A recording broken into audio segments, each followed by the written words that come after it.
মৌজুলি জলসিঞ্চন কলিল পৰিত্যক্ত ভূমিত আপোনালোকে দুষ্প্ৰাপ্য গছ গছনি ৰোপণ কৰা পৰিলক্ষিত হৈছে।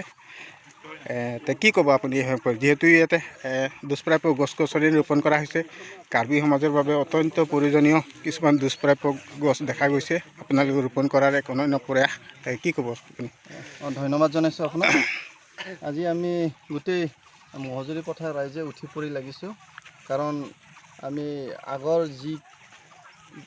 যিটো নিয়ম, আমাৰ পূজা পতালৰ যিটো নিয়মত যিকেইটা আমাৰ প্ৰাকৃতিক বস্তু সেইবিলাক প্ৰায় বিলুপ্ত হোৱা দেখি আমি অনাগত দিনত আমাৰ নিজৰ ধৰ্মৰ প্ৰতি ৰক্ষণাবেক্ষণ কৰিবৰ বাবে, আমাৰ প্ৰাকৃতিক ৰক্ষণাবেক্ষণৰ বাবে আমি নিজেই মহজুলি পথাৰ গোটেই ৰাইজবাসী উঠি পৰি লাগি আজি এই গছ আমাৰ কি কয় কাৰ্বি ভাষাত খংৰং বুলি কয়, অসমীয়া ভাষাত মই ক'ব নাজানো, চিঙলি বুলি কয়। চিঙলিও মানে অনেক ধৰণৰ আছে, সেইটোৰ কাৰণে মই চিঙলি বুলিহে কৈছোঁ।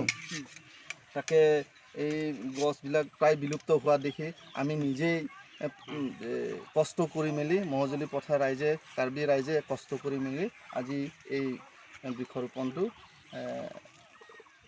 আমি শুভাৰম্ভ কৰিছোঁ।